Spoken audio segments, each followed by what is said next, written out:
안녕하세요, 인디고입니다. 이번엔 마이스토 1대24 다이캐스트 모델 카마로를 진행해 보도록 하겠습니다. 카마로 같은 경우에 제가 구한 거는 일반 승용 모델을 못 찾았어요. 그리고 그냥 뭐 이렇게 전문적으로 모형들을 파는 곳이 아닌 그냥 조그만한 장난감들 이것저것 파는 가게였기 때문에 카마로를 승용차 버전을 못 구하고 경찰차를 구하게 됐어요. 그래서 경찰차를 승용차로 바꿔보겠습니다.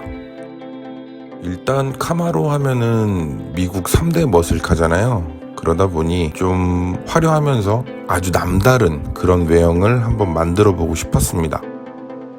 일단 루프 쪽에 있는 이 사이렌 불, 이걸 뭐라고 하죠? 이 모형 부분을 떼어내고 그 부분을 메꿔야 됩니다.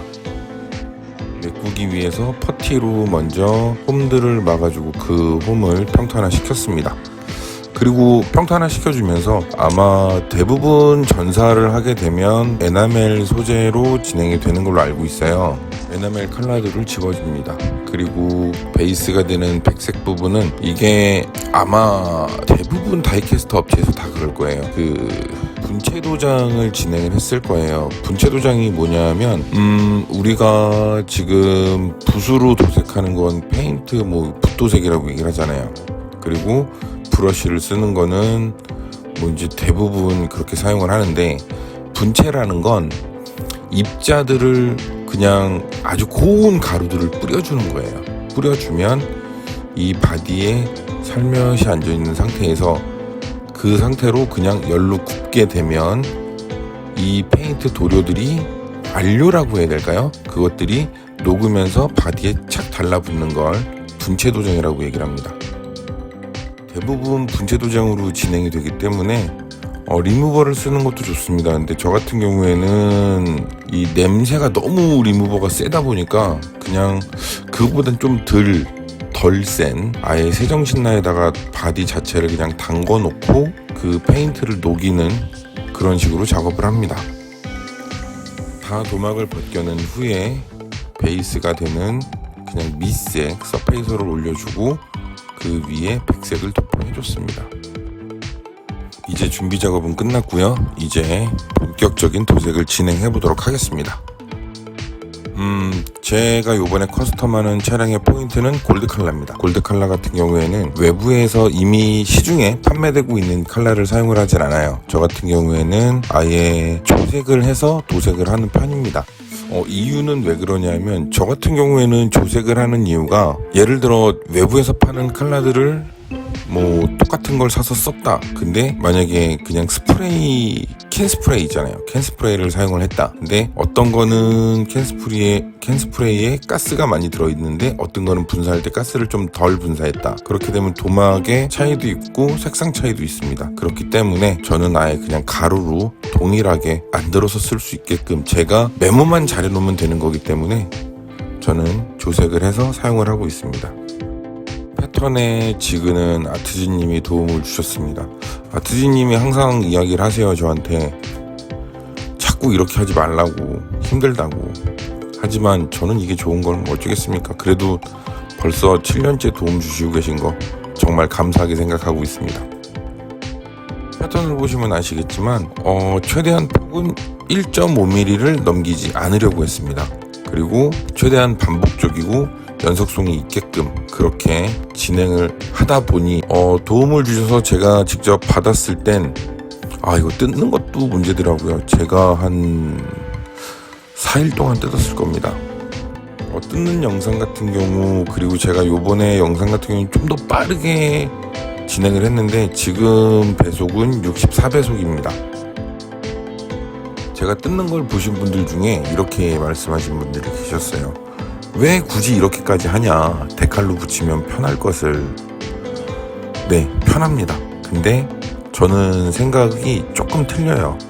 데칼로 붙였을 때 참 맛이 있는 부분이 있다면 도색으로 해야지 훨씬 맛있는 부분이 있어요. 저는 그래서 이 패턴 같은 경우에는 도색으로 해야 훨씬 더 맛있다고 느껴졌기 때문에, 그래서 저는 이 고생을 했던 겁니다. 내부도 요번엔 도색을 할 거예요. 상용차 같은 경우에도 내부를 도색을 했던 차량은 있어요. 제가 아주 예전에 했던 하나이글스 차량 같은 경우에는 내부 도색을 싹 다 했었는데 그 영상들을 어디 있는지 솔직히 모르겠습니다. 조만간 내부 상용차들도 내부 도색하는 영상으로 한번 보여드리도록 하겠습니다. 내부 컬러 같은 경우에는 그래도 가장 무난하면서 외부가 너무 화려하다 보니 안쪽은 조금 차분하게 진행을 하려고 생각을 했습니다. 그래서 브라운 컬러로 진행을 할 계획입니다. 휠 같은 경우에는 크롬 블랙을 생각을 하고 진행을 했어요.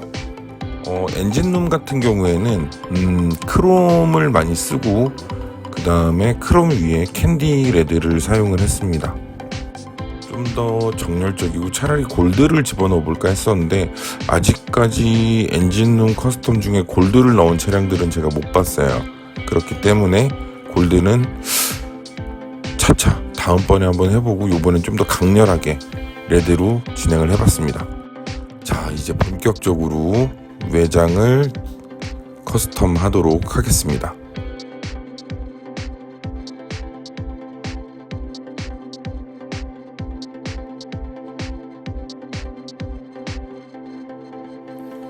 스프라이트 같은 경우에는 이 라인을 일부러 중앙에 대칭되게 넣질 않았어요. 왜 그렇게 했냐면 대칭으로 넣게 되면 너무 좀 일부러 나눈 듯한 느낌? 그런 게 날 것 같아서 스프라이트를 약간 3분의 1 부분에다가 넣었고 그 나머지 부분들을 패턴을 적용했습니다.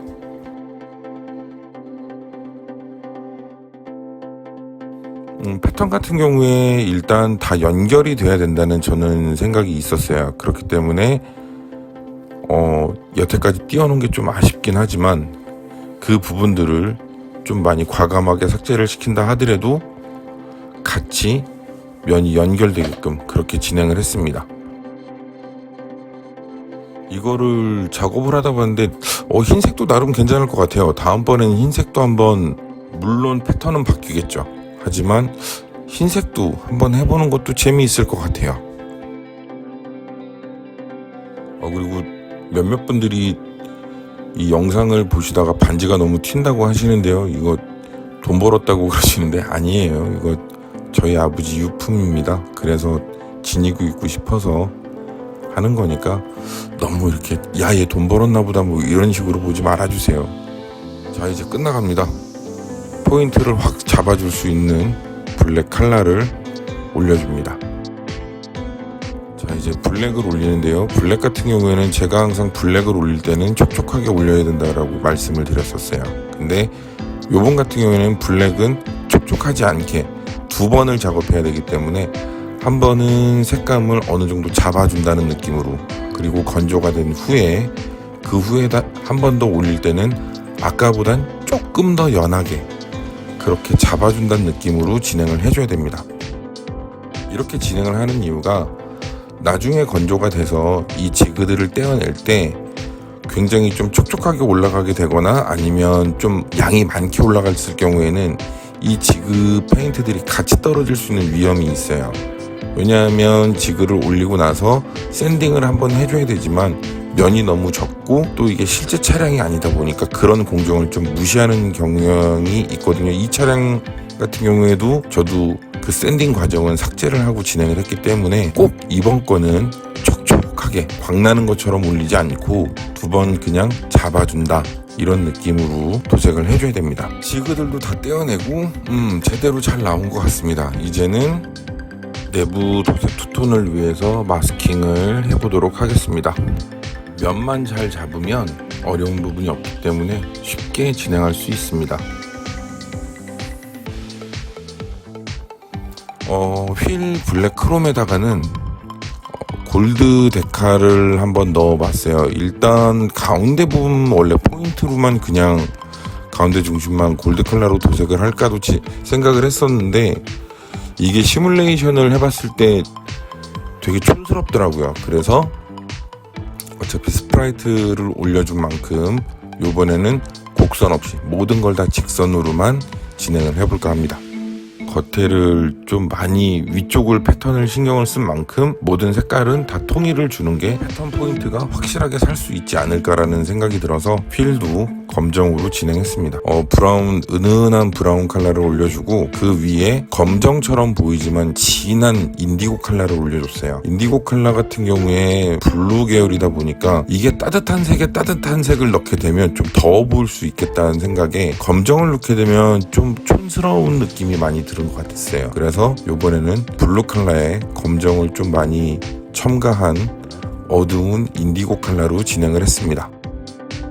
승용 커스텀을 하실 때 주의하셔야 되는 점은 이게 만약에 개폐가 되는 부분이 있다 이럴 경우에는 그 부분까지도 같은 색상으로 도색을 해줘야 됩니다.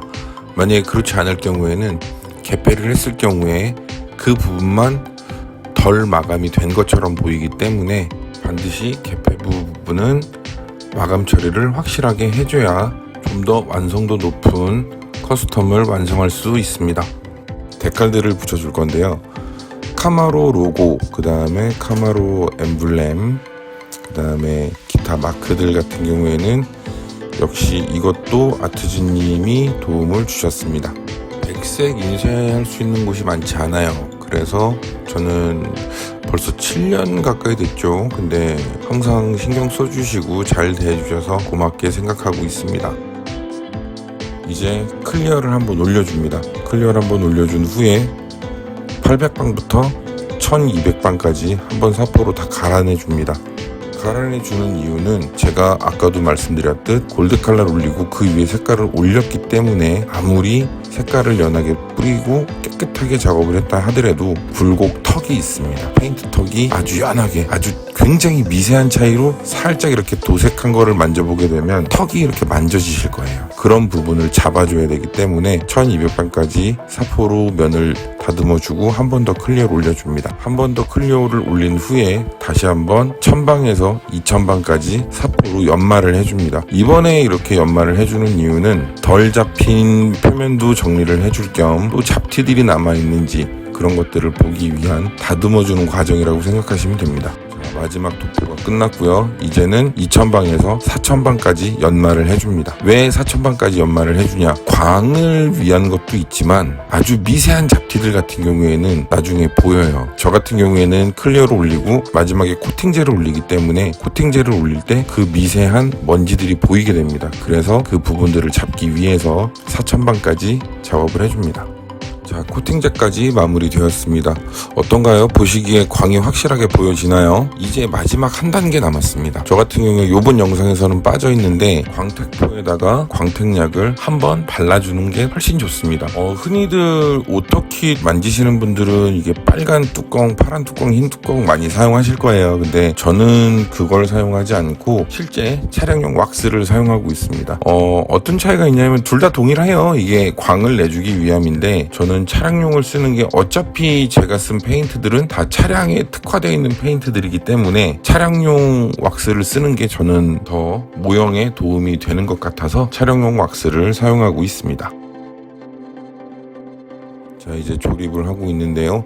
다이캐스트의 특징은 그것 같아요. 이게 프라들, 오토킷들 이런 것들을 보게 되면 대부분 하나부터 되게 조심스럽게 작업을 하고, 물론 다이캐스트도 조심스럽게 작업은 하죠. 근데 내부 내장재며 이런 것들까지 다 조금씩 본드를 아주 약간씩 번지지 않게끔 써가면서 안에 표현하고 이러는 번거로움보다는 그냥 톡 집어넣으면 끝난다는 그런 장점이 있는 게 아닐까라는 생각이 듭니다. 자, 이렇게 길었던 카마로 외형 커스텀이 마무리되었습니다. 좀 많은 것들을 보여드리고 알려드리고 싶었어요. 페인트 도색을 할 때는 어떻게 하는 게 좋은지 제 기준에서 제가 아는 범위에선 다 알려드리고 싶었습니다. 이 차량에선. 왜냐하면 승용 차량 같은 경우에는 흔히들 많이 접하시잖아요.